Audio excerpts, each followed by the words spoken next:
Welcome back to the Mail-In Podcast. I'm your host, Brett Merriman. To my right, the lovely Sally deFries. What's up, Sal? Just living the dream. One of those days. Just, over here. It's 80 degrees out. You look sneaky tan. Really? Are you tanned up? Not at all. Okay. One would argue that I'm very pale. I mean, right same. now. But I'm always pale, but yeah. This week of fake spring here in Austin, Texas, has me. You gonna go get a spray tan? No. Okay. I went to grill some stuff the other day. There were people laying out at my pool.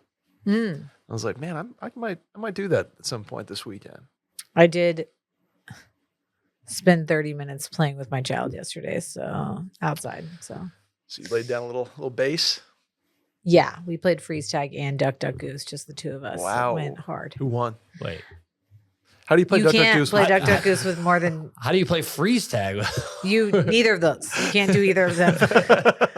And the whole time, Fritz kept telling me, "Mommy, slow down." And I was like, "Well, I just be faster." I was gonna say, you don't want to teach him a participation generation. No, not at all. He was getting mad because I was sprinting away from him.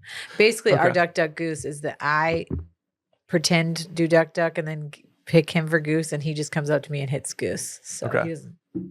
That's solid. Get it. Well, but we're outside, we're running around. Yeah, Charlie will get there soon, and then you'll have a team. You'll have a squad. Rosie get involved too. I mean, she might cheat, but she doesn't understand the game potentially. Yeah. So maybe those 30 minutes of post. Also it was like past 5 p.m. So I think the UV index at that point was pretty low. Yeah, fair. And I was in the shade, so that really actually did nothing for me. Well, you're glowing. Thanks. I played a little golf Saturday, and my daily moisturizer does have SPF in it, but I may have popped top, and by popped top I mean popped off my quarter zip for just a polo. Didn't put anything on my arms. Oh no! Wow. Mm-hmm. You're sat here. I had a little like red neck. I can V see. thing. Yeah, you probably So just laying down the base. What is life anymore at this point? Nothing matters.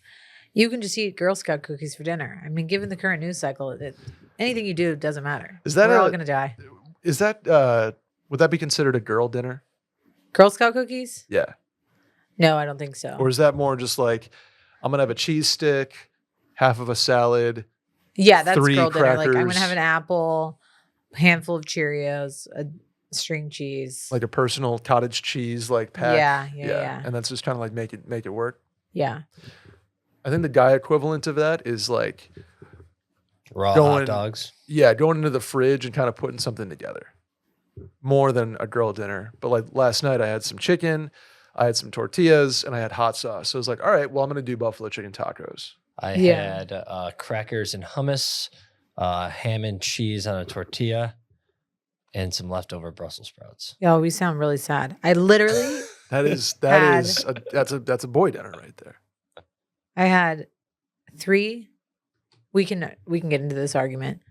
What is currently called, per the packaging on my cookies, peanut butter patties. Mm-hmm.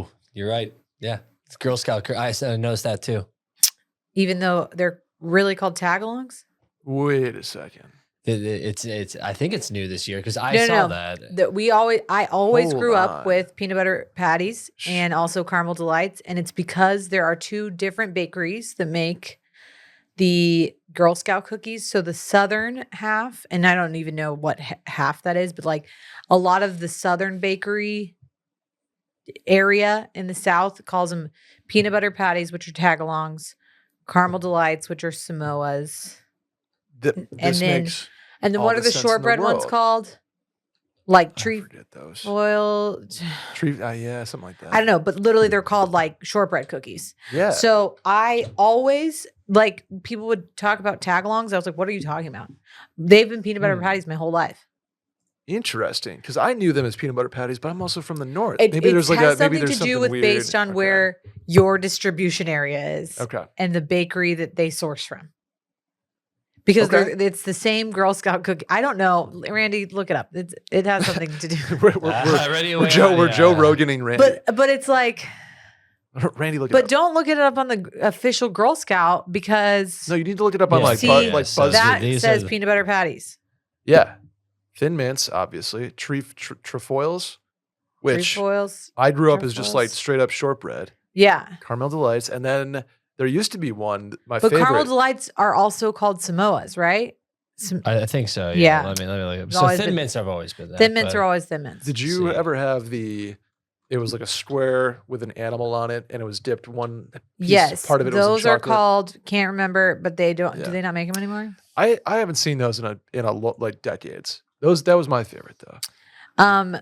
Anyway, I had 3 of those. Mhm. And then I had, what did I even make the boys for dinner? I think I had like just pieces of the bean, rice, and cheese quesadilla that I made for Charlie. And then I had 3 caramel delights at like 9 p.m. And So that was we're my whole really- dinner. Yeah, So we're if you really were getting listening to after the last this. week's episode about what I'm currently doing for my fitness and diet regimen, that would be not being healthy. It is like I wonder why Girl Scout cookies never got in bed with like Ben and Jerry's and did like a line of ice cream flavors. You I remember, think like, They're in line. They did I- some Dairy Queen stuff. So Did they? here you go. Here's adventureful. Dosey-Do's. That's what we call them. Lemon. This makes more sense. Yeah. Yeah. Lemon ups. Well, What a this bad is name. in and out from where I know. some know. of those Okay. tag-alongs. If you can find the animal one dipped in chocolate, I know which one you're talking so about. good. But I don't know what they're It's called. like a thin mint chip. I don't think it was Ben and Jerry's. I think it's like maybe Breyers or something. Did it? Okay. That's Breyers and I believe it's Grater's. Are you familiar with Grater's? Mm-mm. Those are regional ice cream companies that I've tried. I was deprived growing up. I'm not gonna I love B&J's. put the but- Girl Scouts on blast, but like Right. objectively, like the cookies are fine. Like They're good. it's they are going off of the scarcity mentality that you only get them for a certain season. So they're going for the nostalgia factor. So like I never go out of my way to purchase Girl Scout cookies. It's just that they're like in front of my house. Yeah. And now they take Venmo, so it's Oh, like man. There's no one some, ever has cash, but you can give them Venmo. That's easy. Right. Venmo has unlocked a world of microtransactions for small children Yeah. that I would have loved to have grown up. Instead Can you of getting imagine cash doing a for, lemonade stand? Oh, People would have man. actually stopped because no one's like trying to stop and like make change for a $5 Yeah. for Oh, lemonade. yeah. Also, you never had change because you're like, this is the first cup we've ever sold Yeah. this whole time. Right. You got to get bankrolled for it. Yeah. There was a girl on the golf course I played on Saturday. Shouts to River Place and my buddy Aaron. Her backyard backs up to a hole Yeah. that is kind of like danger zone as far as balls have a good chance of going over a fence into the backyard. Okay. So she sits there at a table with a bucket of like brand new Pro V1s that people just spray into the backyard and sells them back like 12 golf balls for $20. Wait, that's amazing. Where normally you How go on, industrious. normally you go on Amazon and they're like, $50, $60 for a nice sleeve of, or nice like dozen golf balls. Yeah. She's just like, oh yeah, like, 6 for $10 and a dozen for like 20 or whatever. it is. Wow. And I bought some because they're like, They've been hit like a they've been couple hit times. like 9 times total and they're beautiful golf balls. Yeah. So There's shouts to that. got a little blog post here from the Girl Scouts Greater Chicago Northwest Indiana blog. Good for shout outs to the region. But gone but not forgotten. Girl Scout cookies that have left us behind. I think you're talking about the animal treasures here. These guys. Wow. Yep. Oh my God. Animal treasures. Yes. Yeah. Oh, I would. Okay. Not that if I located a box, I would buy them because they're probably 15 years old. But yeah, discontinued in 2008. That's sad, man. Anywho, Anyways, I got some the other day because I felt like helping out my community. I was like, you know what? Yeah. how did you acquire them? You know what the they're Boy Scouts outside are of- doing? Walmart. They've been setting up outside Walmart. Okay. The Boy Scouts dropped off a flyer. They're selling mulch. Mulch. They got to think of something sexier to sell. Back in than my day, mulch. they were selling popcorn. Yeah. That's what they like sold. bags of mulch or Yeah, like, bags of mulch. Okay. Or at least our troop is. Troop? Good din?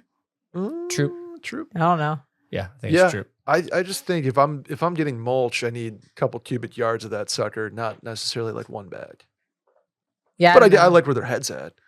Will literally kept the flyer. He's like, I think I'm going to need to buy some anyway. So there's a QR code. I think my least favorite yard work, like when I was old enough to do yard work at like 9 per my parents, was when we got the yearly truckload of mulch dumped into our driveway on the tarp. Yeah. And I'm like, all right, Brett, shovel and a wheelbarrow. Get to mulching. What do you need mulch for? I never asked that question. Just did it. I think it it's helps to keep some moisture and stuff in the ground. You can't just use existing dirt. No, it's like nutrient rich new mulch. Okay. Okay. That's of all the thing times is that I just don't care about this anymore. Of all the times I mulched, I never asked why did we use the mulch? Why are we doing this? I just knew like besides it like looking nice on the flower beds. It's according to AI's overview on Google, which I take that as a grain of salt, but retain moisture, suppress weeds, protect plant roots from temperature extremes, and improve the overall appearance of the garden bed by acting as a barrier against direct sunlight and drying winds. Some botanist is like screaming. Guess what didn't fucking prevent weeds? Because guess what my next chore was? Like 2 weeks after I put the mulch down. The Roundup. Weeding. Yeah. Well, did you have the canvas layer on there? No, I just put it right on the thing. Well, you have to have the black canvas layer to protect the weeds, and then you put the mulch on top. Yeah, but you know what happens if you have the black canvas layer? Then when you're trying to replant stuff, it goes. You use your pocket knife to get it out, and then you almost cut your thumb off, which is what Will did, like right before Charlie's birthday party. Oh, well, he also did. And we also cut our internet line, so. That'll do it. And then they tried to pretend that they didn't cause it, and I was like, I know you did. I know that you cut our internet. Do you have any like yard work planned for this weekend? Not at all. Well, that's a good thing, because guess what? What? It's not the itty bitty teeny tiny bowl this weekend. It's the Super Bowl. It's the Super Bowl. Ladies and gentlemen, get in on the action at DraftKings Sportsbook, an official sports betting partner of the Super Bowl, which is Super Bowl 59. Can you believe that? Only 10 years away from a really big one. Nice. Super Bowl LIX, Super Bowl licks. Scoring touchdowns is key to hosting the Vince Lombardi Trophy, and you have a shot to score big by betting on them at DraftKings Sportsbook, the #1 place to bet touchdowns. And if you're a new DraftKings customer, you can get $5 to bet $200 in bonus bets instantly this year on said Super Bowl. You can go Patrick Mahomes touchdowns, Jalen Hurts touchdowns, Saquon Barkley touchdowns, over/under yards for Travis Kelce, receptions, etc. You can do all of that on the DraftKings Sportsbook. Download the DraftKings Sportsbook app and use code WASHED. That's code WASHED for new customers to get $200 in bonus bets instantly when you bet just $5. Only on DraftKings Sportsbook. The crown is yours. Gambling problem? Call 1-800-GAMBLER. In New York, call 877-78-HOPE-NY or text HOPE-NY, which is 467-369. In Connecticut, help is available for problem gambling. Call 888-789-7777 or visit ccpg.org. Please play responsibly. On behalf of Boot Hill Casino and Resort in Kansas, 21 plus, age and eligibility varies by jurisdiction, void in Ontario. New customers only. Bonus bets expire 168 hours after issuance. For additional terms and responsible gaming resources, see dkng.co/audio. Let's do the first one. Sal, ready? I'll read it. Got it. Hey guys, I'm writing on behalf of my fiance. We have another bachelor etiquette question for you. He is planning his bachelor party right now, and one of his best friends just let him know that he has to back out. His reason is valid, sure. His immediate family does a dinner every year on the same date in honor of a parent's cancer remission date. However, my fiance essentially planned this friend's bachelor party last year, and it was an expensive weekend to say the least. F1 weekend in Austin. I guess my questions are, 1, do guys not have the same feelings about reciprocity and obligations as girls? If my friend plan my bachelorette party, I would be at theirs no matter what. 2, is this excuse legit? I really don't want to sound like a huge asshole, but it's completely uncalled for to think his friend could ask his immediate family, who know my fiance as he was a groomsman in the wedding, to move their annual dinner a couple days. Thanks. Love the pod. Perhaps one of the most expensive weekends in hotel, actually Austin history with the Georgia game as well. Yeah. And ACL, right? No, that was the weekend before. If this is an am I the asshole question, my immediate answer is yes, you are. Yeah. I don't want to. I understand where she's coming from and the being upset on behalf of her fiance. Mm-hmm. You care more than your fiance does. First of all, I do think she cares more than her fiance does. Second of all, any excuse is legit excuse. We've preached that 1,000 times. But the parents' cancer remission date dinner that happens yearly feels like a really important family tradition that I'm not gonna try to fuck with or even pretend that my shit is more important than that. Right? Yeah. Yeah. Well, wish I had one of those. But to answer the first question, I think guys in general are cool with as long as there's an excuse and it's not like a no-show, no-call week before situation. If this is a month or two out or even, long enough out that the Airbnb hasn't been split and he hasn't been chipping in on things and whatever. If he has and is like, can I have my money back? I have a little bit of well, you should have, whatever. But yeah, I think like you said, any excuse, especially one like this is legit enough in my opinion. It sounds like, or I would assume that the second they pick the date, he's like, yeah, I'm not going to be able to do that. Yeah. You're not going to go back to mom and dad and be like, hey, you mind we switch up the Mandola's res? Yeah. First of all, I missed a bachelorette party for one of my friends for my grandfather's 80th birthday party that was also a family reunion, and felt pretty strongly about the fact that even though I was in the wedding, she's literally one of my best friends. I was like, I have to be here for my family. Sure. This is a huge deal, and we honestly don't have a ton of family reunions. So, but this is I feel a type of way about this. Number one, any excuse is an excuse. There's a certain way to go about it. I agree with you. Yes, you reserve the right to be annoyed or pissed if somebody backs out last minute or tries to get out of paying for stuff after they've already done all this over, after the fact, or they no call, no show. But just because your fiance showed up for his doesn't mean that he's not going to show up for y'all at other aspects of the wedding. Totally. Yeah. I think guys have a little bit I don't know. more of an understanding, but I take a little bit of offense to this because she's making it seem like guys just don't care about other guys. I feel really care. I want to be there for my guys and usually we'll always be there at their weddings and but no matter what, this is a big thing. It's not it's a little thing that right. He's she's making it. She's very. It's not much his sister just coming in town for the one night. The long that's all that's is. You're this really, is a huge family tradition. You're for them. really underplaying what he's missing this for. So it's I get you say no matter what, but this is a pretty big exception. No, I would take offense if be oh, so you're just a guy, you just don't care about your guy friends. No, I agree. I agree with you. Okay, I'm being more mad at her. Than okay. You. Yeah. I also think show up for the wedding and the bachelor party is, especially in this situation, it's very secondary. Yeah. I don't want to put this girl on blast. No. But I'm going to. Because here's the thing that I think people need to realize. You can be the main character in your own life, but you're not the main character in someone else's life. Mm-hmm. And I think people really, really forget about this when they're having big life moments. Of course, you want your friends to show up for you the same way that you showed up for them.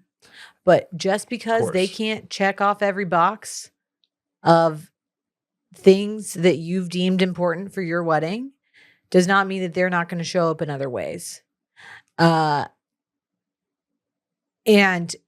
showing up as a friend goes above and beyond just attending wedding related events. Mm-hmm. I could argue that your fiance might want to reach out to his friend and be like, hey, thinking about you, that's what an awesome milestone for your dad.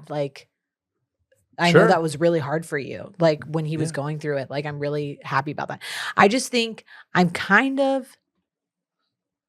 I am frustrated with people's like lack of self-awareness and empathy towards others when they have shit going on in their lives and not assuming that other people also have shit going on in their own lives.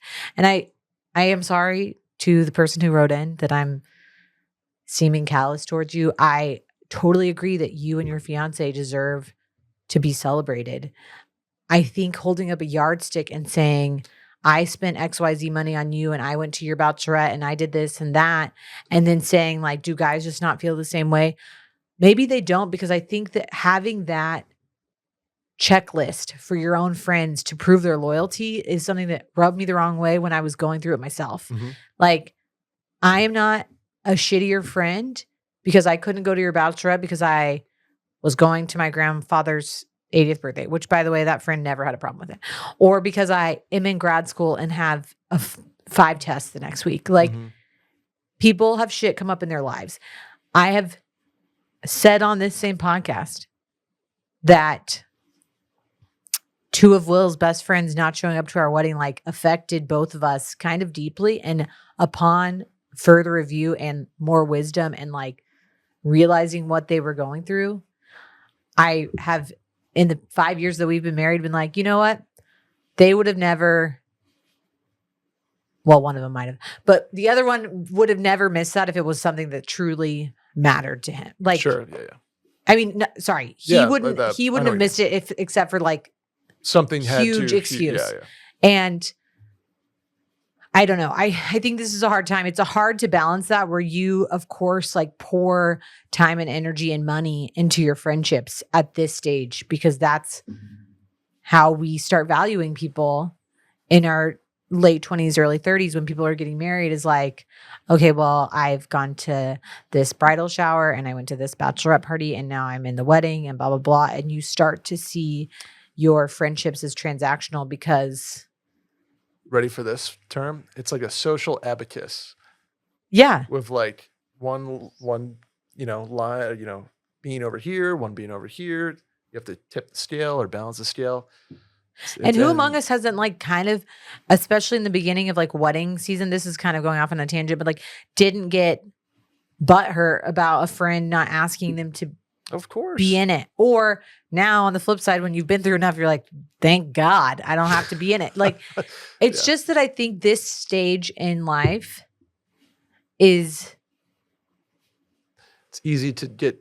It's very easy to compare and crave this sort of idyllic, everybody's going to be there. Everybody's going to want to spend and like something's going to go wrong. Somebody's not going to be able to go. Somebody's going to have a good excuse. Somebody's going to have a shitty excuse. Right. And it's like, if things become patterns, like, oh dude, I just can't, I gotta work. And then like all of a sudden, I gotta do this other thing. And then friendships sort of simmer it out and do their thing, but not in this case. I think my final point on this is that we have created this monster for ourselves. That you being in other people's weddings has led you to believe that this is what you deserve. And it's not that you don't deserve it. We all have that feeling. But because you've been conditioned over years of like spending thousands of dollars on people's bachelorettes and then going to this and paying for out of pocket for this, that it's when it's finally your turn, that is what you want. And all I'm trying to say is that I think a couple of years out from this, you will realize that like this shit didn't matter. And having fun with people at your wedding or at the events is like what matters more. And sure, he's gonna miss his best friend, but I put a lot of stock in social capital of people, of like what they owed me or what I expected of them based on what I did for them. Sure. When I was younger, and have now realized like maybe that affected some of my friendships, but that those friendships were gonna like probably fall by the wayside regardless because of the type of friends we were. And the people that weren't able to be there that I'm still really close with, it's just because we were that good of friends that like it didn't matter. No doubt. Let's see. Maybe that guy will end up Venmoing the boys for a round of drinks or something. And be like, wish I could be there. Love you guys. Here's $100. Next round's on me. Yeah. Maybe don't pick Austin on F1 weekend for your bachelor party, though. That's like, I bet you it was fun. But sure it was fun. Not I'm cheap. sure it was very expensive. Hey, Brett and Sally. I am a 26-year-old guy living in a mid-sized New England college town. I wonder what a mid-sized New England... Never mind.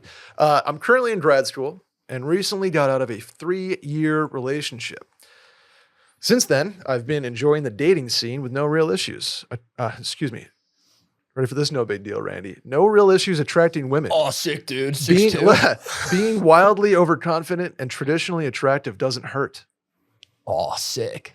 My question is, how do I fully embrace my, quote, slut era without catching feelings too quickly, but also while being honest with the women I meet about what I'm looking for without pretending I want something I don't?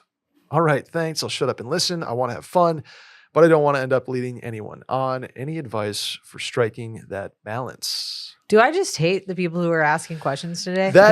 This was worded a little, maybe aggressively is the word. So what I'll say here, man, is you're going to do a lot of growing up in the next 3 to 4 years.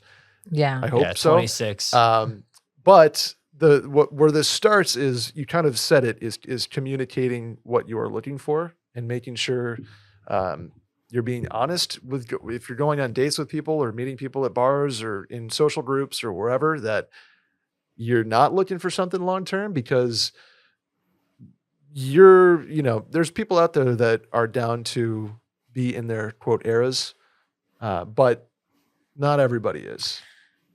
And you need to lay that down out front. If you're like, hey, I'm looking for something casual.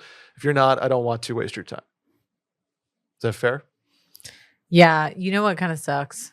What's that? Is that I think he wants to be in his fuckboy era. Yeah, he totally which does. is great. Slut But era, like, says right there. Yeah. Society's going to judge him for this, which is shitty. But like, he's going to just come off like an asshole for being honest, which kind of sucks. Cause like, he's just going to be like, I'm not really looking for a relationship. And because he says that, like, some girl is going to take that to be like so offensive, when really in reality, he's just actually being honest with her. And that's. Yeah, I know what you mean. It's like damned if you do, damned if you don't kind of thing. Because sometimes I just want to look back at my like 24-year-old self and be like, when people say things like that to you, believe them. Like, they're just like, don't try to change him. Don't think her. that I can change him, or like, what, you know what I'm saying? Yeah. Yeah. I think you hit the nail on the head, being honest. Like, I almost say, like, this sounds psychotic in like a rom-com movie, but like, put some parameters on stuff so that you don't like start leading someone on, like have a rule that like, if you go on multiple dates with somebody, you set the tone early. I think going in date one, just be like, hey, just so you know, I'm not here for casuals. Like, that comes off douchey. But like, maybe if you're like, it's maybe the second or third time you're meeting up with somebody. I mean, I don't know. You tell me. Like, I would want to know, like, one date or like one hangout or one like meeting at a bar. I don't need to know someone's full life story of like, actually, no, I just got out of a relationship and I'm embracing my slut era. Like, I'm like, all right, dude, chill out. But if you like get my number and we like are hanging out a couple times, maybe the next time you need to like let me know. Yeah, or before we get like physical, I was gonna say before we get horizontal. Yeah, you got to tell me like, if we're vertical, like little make out, little kiss, little whatever. Okay, if we're getting horizontal, we gotta discuss some parameters. Yeah. Also, the thing the devil's advocate piece of this is, if you are just so convinced you want to be in your slut era and want to date casually and kind of like embrace that, and you tell somebody that you connect with really well on like date 2, are you kind of cutting yourself off to like, what if she might be the one?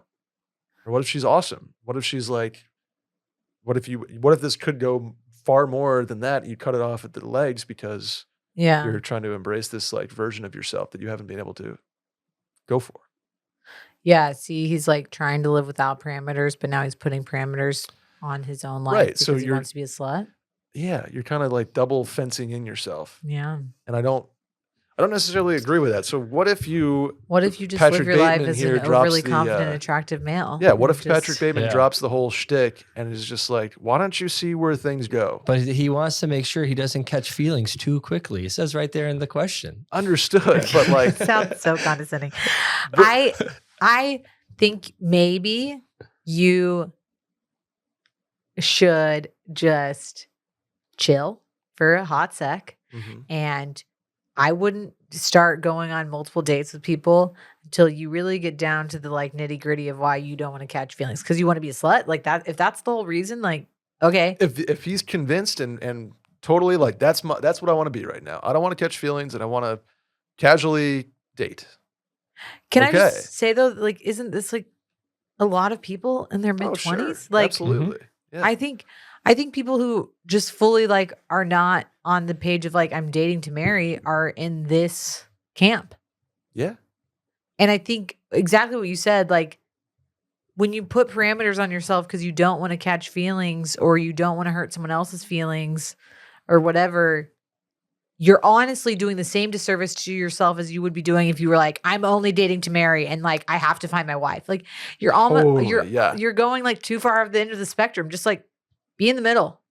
Just like live in the middle. Just hang out, meet people, get on some dating apps, flirt with some people. Don't take it over the top or too far.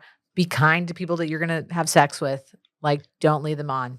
Yeah. Yeah. I think it's easy not to lead people on by being honest, like you guys said. And if you get into a situation where you're like with someone that you're hooking up and you can't make them be exclusive. Like if they're going to be in their slut era too, like, be Just- protective and have safe sex. Yeah, I was gonna say. But also like, you can't be like, well, I don't want you hooking up with other people. If they want to go date other people and they're looking for a connection, then you got to just be like, all right. Yeah. See ya. I just think he's trying to be free and he's putting parameters on it that are just as restrictive as like if you were trying to like find a mate. Yeah. Just live your Look, life look. and you're Communicate. And if you want to put the CUM in communicate, fine, but just communicate. communicate. Come. Hey guys, But sick, dude. I'm glad you attract women. we gotta get the Instagram so Sally can judge. I need to know. Hey guys, I'm definitely in the minority on this, and I'm not 90 years old. But can we talk about how CBD and weed in general has become so normalized? I understand it's not a quote hard drug, but you can't drive with it in your system or hold certain jobs if you use it. So how have so many people rationalized this as something it's okay to use regularly? Truly asking if there's something I'm not understanding. You also can't drive or do stuff on alcohol know. too. Like So this is work on alcohol.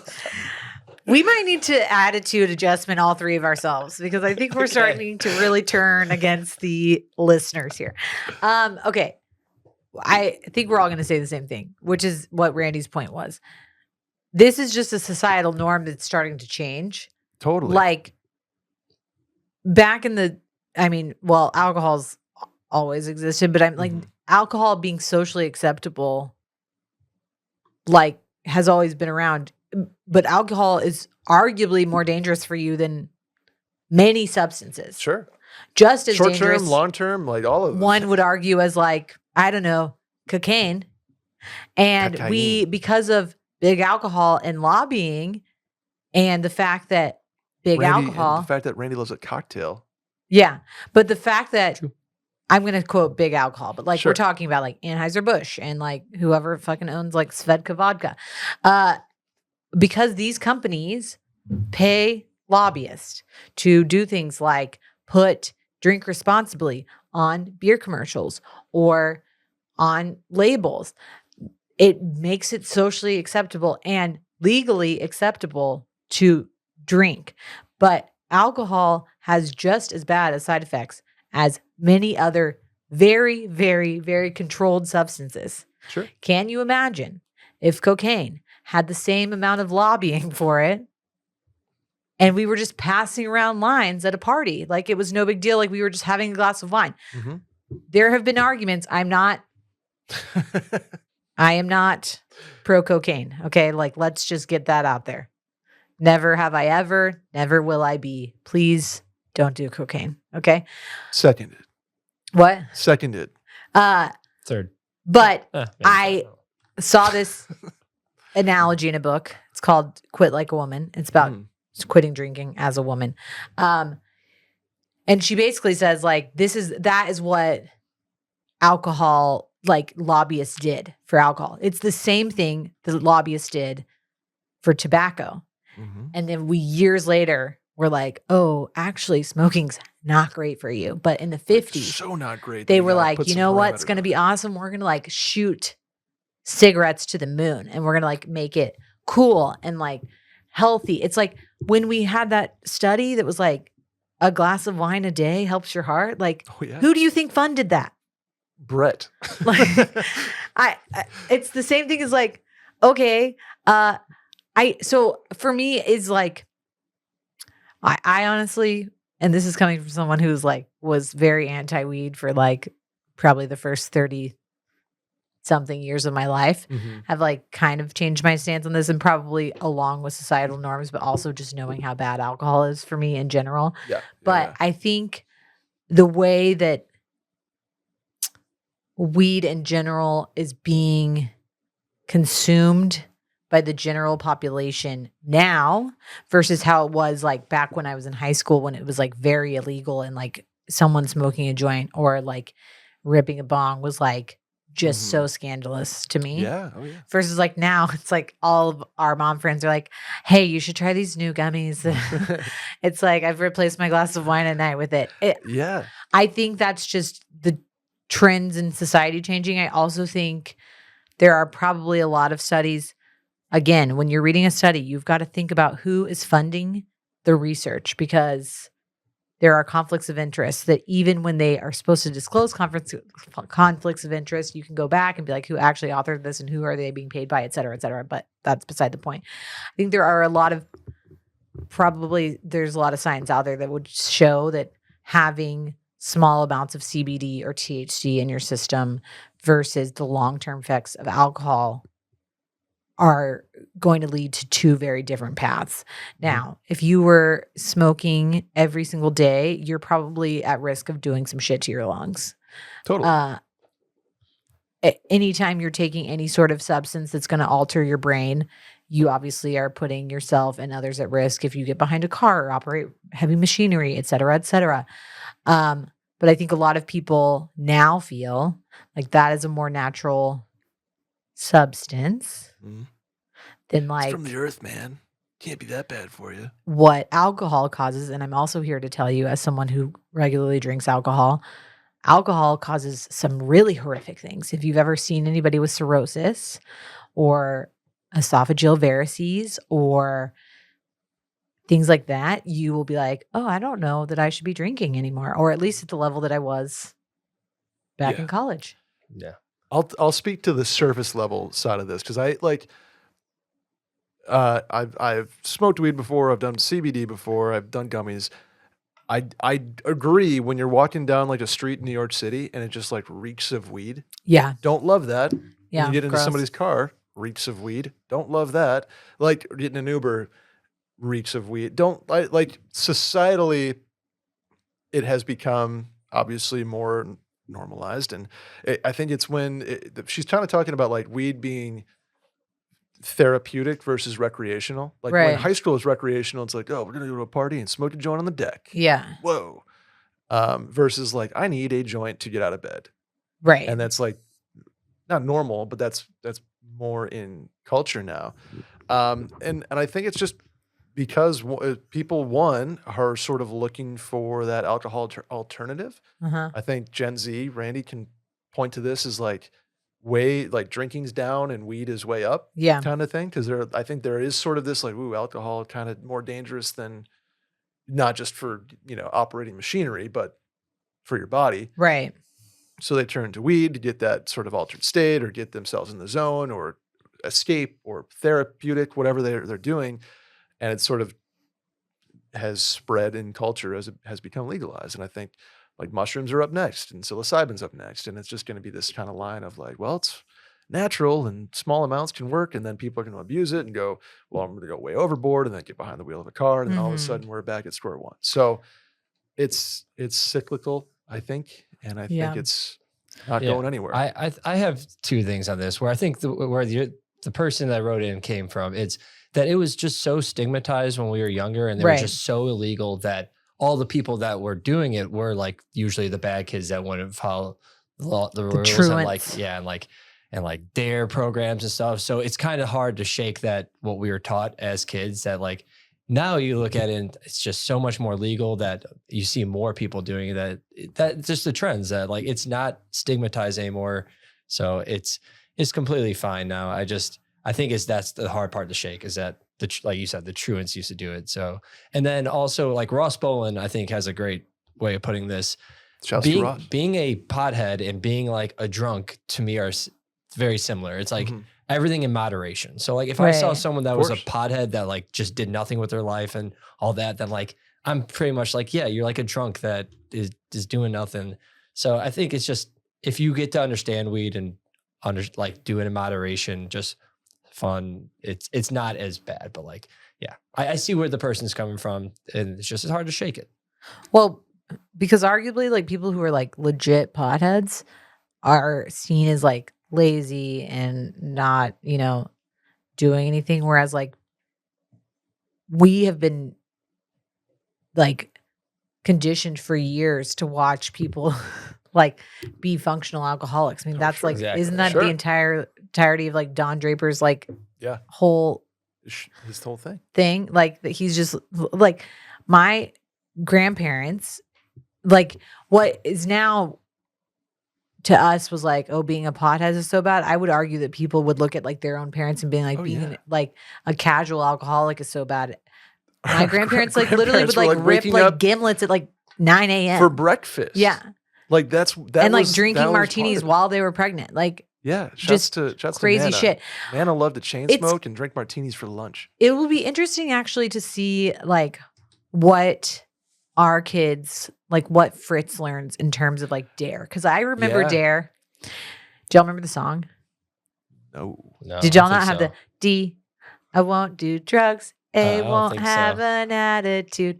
R, I will respect myself. E, I will educate me now. Wow. I don't think I remember. Y'all never sang that song? I don't think so. Man. I don't even know what a banger. I don't even remember what DARE stands for. Drugs are really no. Drug alcohol resistance education. Yeah. Okay. But like we were literally like, it was like, I feel like the emphasis was more on drugs than alcohol. Like obviously they were like, totally. Don't drink, blah, blah. But it was like, if you smoke pot, you're going to die. Like, I remember we did dare. Gruff? Wasn't that the dog? Scruff McGruff? Scruff McGruff. I think that was a different dog. That was a different dog. It was a lion. Yes, you're right. Was Scruff McGruff the Chicago, one dog? Illinois, 60612? But they were like, he was like the police dog. He was the police dog. Like report crime. And right? Wishbone was the investigative dog. Wow, what a throwback! Yeah, I wonder what Fritz is going to learn in school. I remember He's doing be like, dare. my dad smokes pot every day. My dad has a pot dealership. We do. Early Bird CBD. Shouts to Early Bird CBD. My mom and dad. No, and I agree what she's saying. Like, it is illegal. If a lot of like my friends who are like engineers or like technically me, like healthcare providers can get drug tested, and if you test positive for this stuff, you're gonna get fired. Yeah, because it does alter. Like I've had a couple hits of a joint and been like, I have no business. Not that I did drive, but like if I'm sitting in a chair, I think the hard chance. thing with THC is that it stays in your system, so you can't prove if someone's acutely intoxicated is the wrong word, but like acutely impaired versus like alcohol. Right? Like can't you get I guess it's DWI. DWI is drinking. DUI is. I thought it was the other way around. Driving while intoxicated. I think I thought they it was actually driving while all impaired and driving under the influence. I don't know, but if you get pulled over, they're probably all under the same umbrella. It doesn't really matter. Obviously, if you have possession of some of it, it's probably don't drink and smoke, folks. I mean, don't drive and smoke, folks. If you drink and smoke, go for it. But. Anyway, I think that's the answer to the question. If you do, partake in a little of devil's lettuce, Sally. Ever heard of the munchies? Yeah. I can help. Well, here, I feel like this can help because this will if we're really getting fit in the new year. It's actually a perfect munchie situation. Well, because you're gonna get the protein that you need, you know, And it's fast and easy. and it's fast and easy. Shouts to Factor. Ready to optimize your nutrition this year? Factor's chef-made gourmet meals that make eating well easy. They're dietitian approved and ready to heat and eat in 2 minutes. So you can fuel right and feel great no matter what life throws at you. Factor arrives fresh and fully prepared, perfect for any active, busy lifestyle. You can lose up to 8 pounds in 8 weeks with Factor Keto meals. Based on a randomized, controlled clinical trial with Factor Keto, results will vary depending on diet and exercise. You have 40 options to choose from across 8 dietary preferences on the menu each week. Easy to pick meals tailored to your goals. You can choose from preferences like Calorie Smart, Protein Plus, or Keto. They can help you feel your best all day long with wholesome smoothies too, breakfasts, grab and go snacks, and more add-ons. Randy's a big Factor guy, right? Mm-hmm. My roommate gets it all the time when I get to take some of his meals sometimes, and I love it. I could have used a Factor meal last night. I'm not going to lie to you when I was eating Girl Scout cookies instead. But It's true. Normally when I have Factor, my favorite thing to do is to bring them for lunch because I know Perfect lunch meals. that I'm going to get the nutrients and more specifically the protein I need to like keep me from the lunch slump, you know? Lunch slump, can't have that. That's where So I Factor can like comes go in. back. And it's so I don't have to like deal with the gross hospital cafeteria food and I don't have to think about packing a lunch. I literally just like throw it in a lunchbox, bring it with me, prepare it. Boom. Yeah, Easy. it's really good. Actually, he just got some delivered today, and he's going to be out of town pretty much this Whoa. whole week. So that sounds like it's a lot of my factor. Randy doesn't have to go Into to the store. stash. Love that. Factor will make your meals easier. Eat smart with Factor. Get started at factormeals.com/mail50off and use code mail50off to get 50% off your first box plus free shipping. That's code mail50off at factormeals.com/mail50off to get 50% off plus free shipping on your first box. You want me to do the next one? Yeah, you got the next one. Hey, Brett and Sally, I'm struggling through a breakup currently. Though a breakup certainly isn't uncharted territory for a guy in his late 20s like myself, this one is a bit different as balancing distance, schedules, and careers led to the breakup versus a falling out or loss of feelings. I have hopes my ex may still be my person without dragging this out any further and getting bogged down in details. I wanted to ask if either of you have had experience going no contact or other strategies you've used to simultaneously improve yourself and better your chances of getting your ex back. Ooh. Who? Okay. I think I'll start by saying everybody's different in terms of how they deal with long-term relationships and the breakup situation. I've done no contact. I've done a lot of contact. I've done get back together. I've done get back together for a little bit and re-exit. I don't think there's a one-size-fits-all answer to this, especially not knowing more about the situation. Here's my question. Yeah. Going no contact and to simultaneously improve yourself and better your chances of getting your ex back. Yeah. But then he says earlier that they broke up because of balancing distance schedules and careers. It sounds like she broke up because of balancing distance schedules and careers, and he was not exactly on board with that. Right. And I also am like, is this actually because of distance schedules and balancing careers? Or is there another reason? Yeah. And personally, I feel like unless you are really in the wrong here, like you're not a good communicator maybe, and she needed more of that. Or maybe you have anger issues and that was not for her. Or maybe you just were immature. But saying you need to better yourself for someone to me isn't fully kosher on my end because I'm like, improve yourself where? Improve yourself where? And like, are we really needing to do that for people? I don't see a future with you. Don't see a future with you. Like, someone should want to be with you for you. And I'm not saying that like they're just going to completely ignore anything that's wrong with you or like any other flaws that you may have. But I think someone who wants to be with you is with you despite those things and often pushes you to improve them versus like breaking up and waiting for you to reach a level that they're okay with. Correct. Does that make sense? Totally. So I'm kind of like, I feel like that is the blanket excuse is like, oh, the long distance was tough. Our But schedules he didn't feels align. like maybe I can do XYZ to get her back. And I'd advise don't love against making that like your 2025 goal. yeah. I'm just confused by this because ultimately he wants her back and it's because he still thinks it's a person. Sure. And then saying, have you ever used no contact? To me, I prefer no contact because that is a put it in the rear view and there is no going back. Like, right. I don't see that as a strategy to get used to get back. Like to me, no contact is What I think that he's having in his mind is that he's going to go no contact, have like one of those glow up montages, like in a romance movie where he's like on a treadmill a la Legally Blonde when she's like getting smart and like also like getting interesting and like having new friends, etc. And then she like sees him one time when she comes back and is like, he's amazing now. I have to be with him. Right. And he hasn't been in contact with me for 9 months. I am here to tell you that does not exist. Yeah, that is like I seem so unbothered by it. Like she's going to be jealous and want me back. Like but like that's not going to happen. In reality, you're the most bothered by it you've ever been. I also am going to argue, and I think again this cannot be blanketed towards everyone, but in my experience, my very limited experience with a long distance relationship, which was the only one that I had and was with my husband,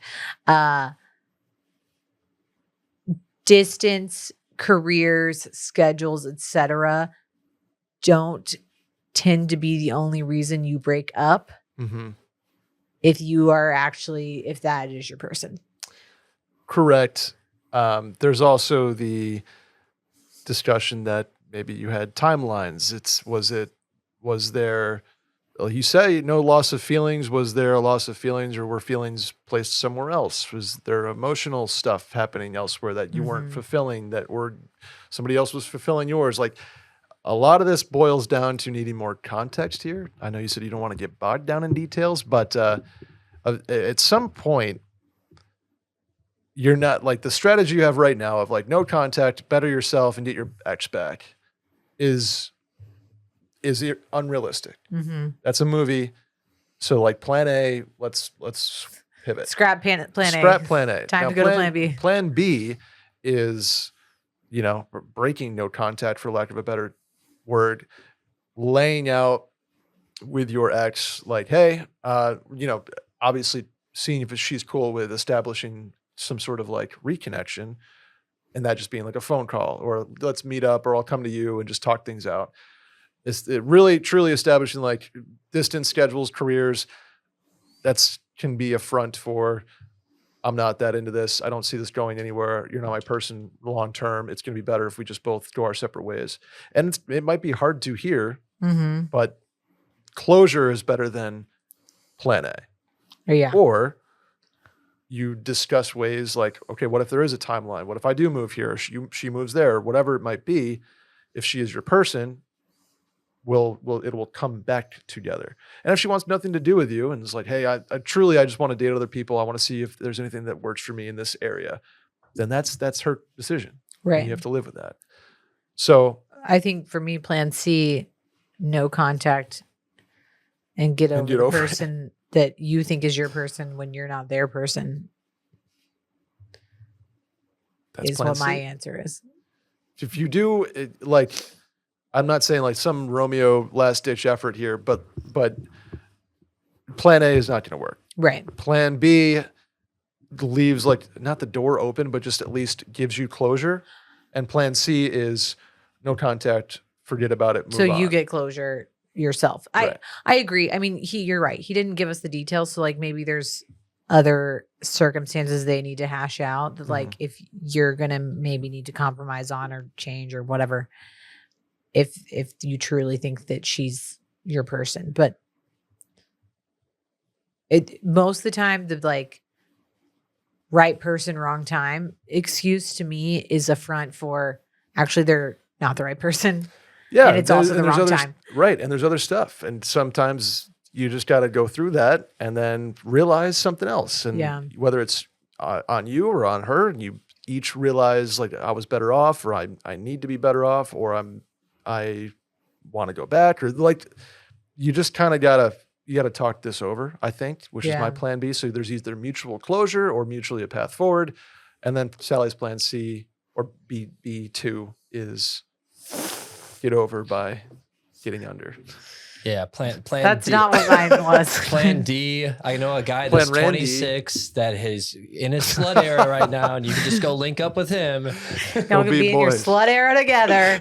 Yeah. Look, and if no contact, if you do reach out and she's like blocking you on things, take the hint. Yeah. If she's open to a phone call or a FaceTime or a meeting up, not like a I'm going to get you back conversation, but just like a let's talk through maybe reconsidering the way we're doing this conversation. And having hard conversations like, listen, this was an amicable breakup. There's no loss of feelings here, whatever it might be, but is distance scheduling and career path the actual reason? Yeah. And get down to it. Just are we trying to make ourselves exacerbating our other issues? Are we trying to make ourselves feel better by saying it's amicable and those are the reasons? Yeah. Or is there something else? Let's do the last one. I don't like you because of your takes on weed. Just kidding. Let's do you 5 or pick. 6. You tell me. You pick. Okay, let's do 5. Hey guys, diving right in. I thought my best friend's boyfriend was going to propose at her birthday brunch, but it didn't happen. Here are the facts. Drum roll. 1, they talked about it this past summer and decided they will get engaged before buying a house, and their lease is up in June. 2, she was away for business, and the boyfriend quickly contacted and had lunch with her dad, which is not typical, and their first time spending time alone with each other. 3, he threw her a surprise birthday brunch with her family and closest friends. For reference, she is 30 and he is 36. Did I read too much into this? Yes. Yes. Also, methinks, is this really her friend writing in? Yeah. And also, a little thing that I've heard for guys, you don't do it on a birthday or a holiday because you don't want to give that engagement ring as a gift because then you can't get it back if it doesn't go well. Ooh. So, okay, Randall. You read too much in this. Just do a brunch. He's going to do it soon. Got till June. I tend to agree. I think there's a lot that can happen to engagement plans, you know, whether it's with the ring or with the photographer, whether with just the vibe it. He's got 4 months. Yeah. Yeah, I would suggest living together before buying a house. I think pull trig on the engagement, right? Yeah, or write a legal document who outlines who owns the house. Yeah, you're reading too much into it, and also like it's not your engagement. So unless you are the person who thought you were getting engaged and you're actually just pretending that you're your friend. But also, I would argue like, yes, probably he like went to meet with the dad. Probably talked about lunch, exactly this. But I would say Will knows me well enough to know that if your girl's getting engaged, I want 2 celebrations. Okay, I'm talking about my birthday and I'm talking about an engagement party. Yeah. I was gonna say birthday brunch is one thing. Literally, absolutely laid someone out earlier for saying that you shouldn't expect people to be at your events. But back then, I was like, don't conflate it with other shit. And also, I think Will wanted to do it in private, and he did. I'm really glad now that he did it in private, but at the time, if you would have asked me at the time, I'm like, yeah, do it in public. But now having gone through it and also being older and wanting to be the center of attention less, I am glad that he did it in private, and I would probably recommend that for most people. Everyone's different, but Sure. I think it's such an emotional, like very intimate thing that doing it in front of everyone when there's also a surprise party is like a lot. Yeah. A lot happening. It sounds like he's pretty into her. It sounds like he wants to do this. Talking to the dad, you're probably right that was a conversation about marrying his daughter. It just doesn't have to be tied to an event, right? Yeah. Like it can be, it's going to be done how he wants to do it. Enjoy the surprise birthday. He brunch with also family and actually wrote friends. in and said that he was going to do it at the Super Bowl on the Jumbotron. So Wow. That's too many surprises too. A surprise birthday party, then a surprise engagement. No one's doing that. she's many going to have a heart surprises. attack. Yeah. She's like, just let her. Yeah. Yeah. I think Maybe he's got a trip planned. Maybe the ring wasn't done in time. Totally. You know, like maybe he had a total change of heart. the real maybe he hates her. the real thing here is that you thought you were the detective and you were disappointed that you were wrong. And yes, Yeah, you read you were building too up, much you were into reading it, it, Sarah. You thought for sure, like, oh, I got this. I know this is going to happen. Then it Sarah didn't read happen. she read the last chapter before she read the book. Yeah, she did not. It'll happen. Let it happen when it happens, and enjoy the surprise brunches and parties in the meantime. God, how annoying are girls in their mid-20s when they're like friends are about to get engaged? Like I specifically remember one of my friends coming up to me after a wedding and was like, I just had like a 30-minute conversation with Will about when he's going to propose to you. And I was like, oh my God, thank God you did that. And now I'm like looking back at that, I'm like, he was probably so annoyed. He literally proposed to me like 6 weeks later. And he was probably like, can you shut up? Like I'm trying to, but like you're in my face drunk at a wedding being like, when are you going to propose to Sally? Like, what are you going to do? Do you have a photographer? yeah. Like, Where are you going afterwards? Do you have a party set up? This is like Are you going to Matt's? And I say this as a former mid-20s girl that did this shit too much. Like literally would like call my guy friends out of the blue and be like, I know you're thinking of doing it soon. And like, I have to request PTO. So like, I need you to tell me when you're going to do it. They're like, totally. I wasn't planning on it. Please leave me alone. Like,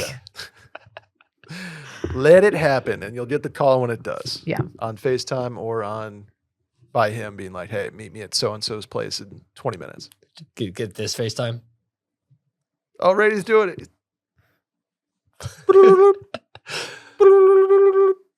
The ring. oh yeah. The ring FaceTime.